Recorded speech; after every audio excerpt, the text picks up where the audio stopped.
Hello everyone and welcome to Cinderful Gaming. I hope you're all doing well, I hope you're all staying safe, and most of all, I hope you're all fighting that war against the grey.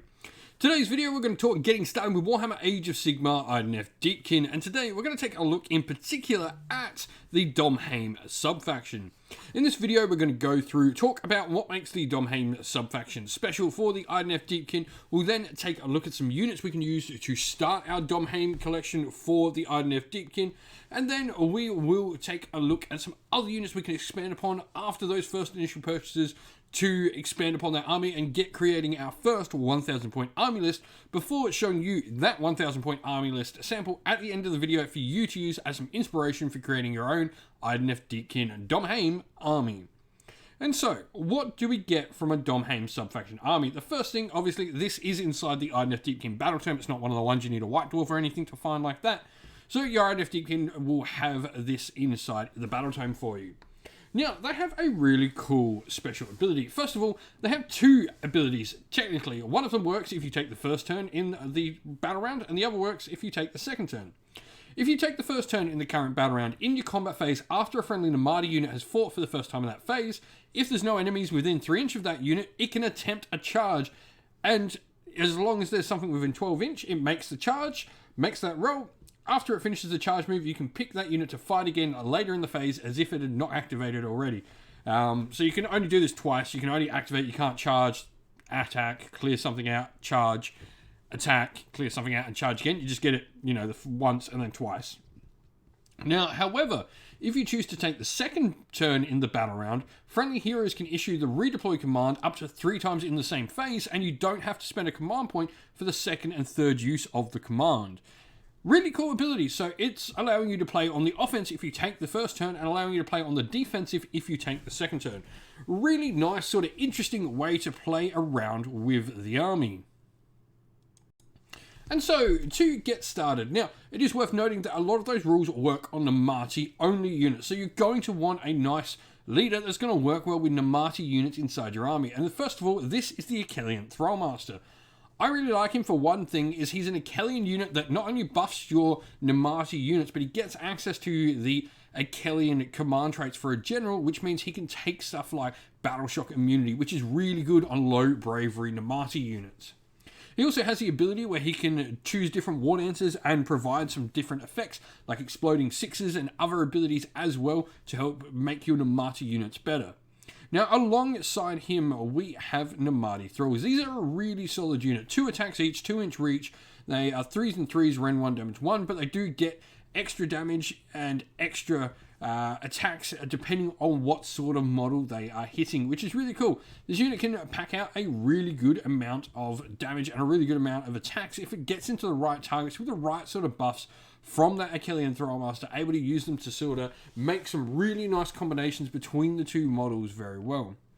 Now, let's have a look at some other units we can use after looking at these two pieces to expand upon these initial purchases. And so let's look at some other units we can bring into the force. And the first one I want to talk about is Nomadi Reavers. So where the Thralls, I think, really make use of, obviously, the close combat benefits from the Dhom-Hain rules, I think Nomadi Reavers make really good use of the redeploy rules. They have a decent amount of shooting attacks that they can put through. Not to mention, they can be pretty fast. They've got a nice 8-inch move on their base. They get within 9 inch, they get some bonuses to their shots, they get a couple of shots each. For me, they're a really solid unit inside Dhom-Hain, and I think with the redeploy, they can be really quite a good harassment unit. Now, alongside them, we have a couple of characters to suggest, and the first of these is the Isharan Soulrender. Obviously, bringing back Nomadi in a faction that's got Nomadi rules is just always going to be a good thing. It's also got a nice once per game ability where it can roll 2d6 for an enemy character nearby, and if it rolls over the wounds characteristic, it automatically slays that model. Now, the other one we've got is the Isharan Soulscryer. I like this for a couple of reasons. First of all, the ability to bring units onto the side, but I think something really often forgotten about this particular model is it's a priest. This means you get access to things like heal, curse, and guidance as well. Not to mention just basic ones like bless and your nice little smite as well, which is pretty cool. For me, the Soulscryer, his prayer ability, being able to take something like Curse on these with lots of high volume attack units is really nice. Just being able to get some mortal wounds out of your Nomadi units is really cool. Lastly, we have the Achillean Leviathan. And the big thing for me with the Leviathan is its ability to provide the defensive buffs to friendly units around it. So it can have its nice Void Drum rules, which are just going to give you so much more defensive ability for your Namarti units around that Leviathan. And it also just adds a really nice hammer to your force. Now, this thing is expensive. It can, take up a decent chunk of your points, but it will pack out an absolute massive amount of damage. And so, with all this said, let's take a look at how we can put this all into practice and create a little sample army list for Dhom-Hain. And so, here we have our sample army list for Dhom-Hain. Now, we've gone for the grand strategy Namarti Assault here. I think this is really cool. This pretty much just means the only battle line units on the table can be Namarti. We've got nothing but Namarti battle line for ourselves, but also, if we don't manage to destroy all of the battle line units, we then instead can have 2 units that move into combat and potentially complete this objective anyway.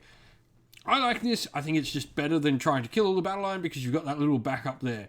Now, Triumph, we are only 10 points under, but we've got an Inspired, plus 1 wound on those Namarti units will be really nice. Thrallmaster is going to be our general, and then we're going to take the command trait Lord of Storm and Seas. This is a nice 12-inch bundle of Ignore Battle Shock. Really, really like this, and it's a big reason why I like the Thrallmaster in a Namarti-based list, just because he can access this and still give, the necessary benefits to Namarti units nearby. Now, Ishran's Soulscry is our other unit. We've got the Rune of the Surging Gloomtide to bring out an additional ship for the army, putting another Etheric Vortex on the table, which is just going to give us more 5-up wards across the table for Namarti units, which can be a little bit flimsy. Particularly good for things like our units that are probably going to sit on objectives. Now, we've then also got the Universal Prayer Scripture with Curse for some nice mortal wound output from our units, and then Battle Line, 2 units of 10 Namarti Reavers and 3 units of 10 Namarti Thralls. Our Namarti Reavers are going to go in an Expert Conquerors battalion, making them count as 3 models and objectives. This is really cool and will play in a lot when we're considering placement of those Gloomtide shipwrecks, those etheric vortexes. And then we've got Bounty Hunters for our Namarti Thrall units. They can be really nasty in a Bounty Hunters battalion. Yes, they are Galatian veterans themselves and will take the hits back, but they can get up to 3 damage into particular units, or 3 attacks damage 2, depending on what you're sort of going into. They're actually really good at hunting down other Galatian veterans. Now, lastly, we've obviously got those 2 battalions. We are 60 wounds, which is pretty solid at this sort of points value. No allies and no reinforced units, and 7 drops for the army. If you've been playing with a Dhom-Hain army, I'd love to hear from you. I think this is one of the most interesting Idoneth Deepkin sub-factions. I'd love to hear what you've been doing and how you've been doing with your army list down in the comments below. That's the end of the video, everyone. Thank you all for watching. We hope you enjoyed it. If you did, please don't forget to leave a like and subscribe to the channel if you haven't already. Also, drop us a comment down below in the comments section and let us know what you enjoyed about the video and what you'd like to see more of on the channel. If you'd like to come chat more with me and other members of our little community here we have at Cinderful Gaming, you can do so on our Discord server, which is linked in the video's description. Also linked in the video's description is our Patreon and YouTube members, where you can go to help support the channel and allow us to keep doing what we're doing.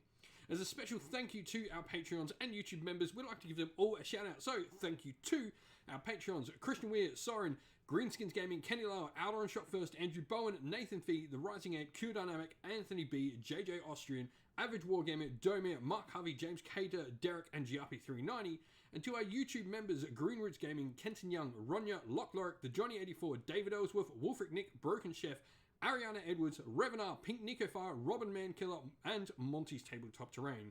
And lastly, a special thanks to Lady Witchfox Art, who does all the amazing artwork you see on the channel. Thank you all for watching. Once again, stay safe, stay well, and most of all, keep fighting that war against the grey. Ciao for now, everyone.